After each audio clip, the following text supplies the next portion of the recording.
মই মামাক আপোনাৰ ঘড়ীটো ভাল লাগিছে বুলি কৈছিলো। দেন মই মামাক ক'লো যে মামা আপোনাৰ ঘড়ীখন ভাল লাগিছে বুলি। মোক মামাই ক'লে ঘড়ীটো লাগিব নেকি? ময়ো ফূৰ্তিতে ক'লো দিব নেকি? দেন মামাই ক'লে যে লাগিব নেকি ঘড়ীখন বুলি। দেন ময়ো ফূৰ্তি লাগি গ'ল আৰু সেইটো সময়ত ময়ো ক'লো দিয়ে নেকি। লগে লগে হাতৰ ঘড়ীটো খুলি যুৱকজনক উপহাৰ দিলে মুখ্যমন্ত্ৰীগৰাকীয়ে।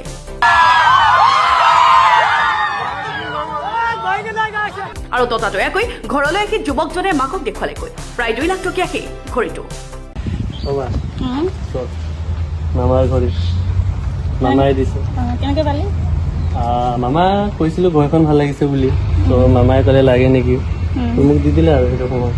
ধন্যবাদ অসমৰ মুখ্যমন্ত্ৰীক যে তই সেইখিনি ক'ব পাৰিলি, তাৰ বাবে মই বহুত মানে সুখী হৈছোঁ আৰু ইমানখিনি সাহস কৰি যে মুখ্যমন্ত্ৰী এজনক এইখিনি ক'ব পাৰিলে যে মোক ঘড়ীটো ভাল লাগিছে। মামা ফ্ৰেণ্ডলি ন, তো কথা পাতি ভাল লাগে মামাৰ লগত, তো কৈছিলো মামাক জাষ্ট ঘড়ীখন ভাল লাগিছে বুলি। মুখ্যমন্ত্ৰীৰ বাহনৰ কাষে কাষে ছয়দুৱাৰ মহাবিদ্যালয়ৰ পৰা গৈ আছিল শান্তনু। তেতিয়া যুৱকজনৰ চকু পৰিছিল তেওঁৰ ঘড়ীটো। নমস্কাৰ, মোৰ নাম শান্তনু আৰু মই ছয়দুৱাৰ মহাবিদ্যালয়ৰ বৰ্তমান ছেকেণ্ড ছেমিষ্টাৰত পঢ়ি আছোঁ মেথামেটিক্স ডিপাৰ্টমেণ্টৰ পৰা।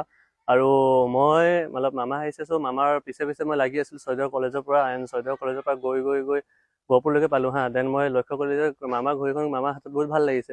মুখ্যমন্ত্ৰীৰ ঘড়ী উপহাৰ পাই এতিয়া সুখী গহপুৰৰ শান্তনু। চাৰ্ডো কোম্পানীৰ ৱাচ বহুত কিমতি ৱাচ মোৰ কাৰণে, কাৰণ মামাই দিছে মোক। তাক বহুতে হাত খুজি আছিলে ল'বৰ কাৰণে ৱাচখন, কিন্তু মামাই খালি মোকে দিছিলে। কাৰণ মই মামাক খালি এইটোৱে কথা কৈছিলোঁ যে মামা আপোনাৰ ৱাচখন বহুত ভাল লাগিছে। দেন মামাই ক'লে লাগে নেকি, এণ্ড মোক দি দিলে। চ' মই বহুত হেপ্পী এতিয়া মোক ৱাচখন দিয়াৰ বাবে মামাক ধন্যবাদ মামা। Bureau report Lakhimpur today.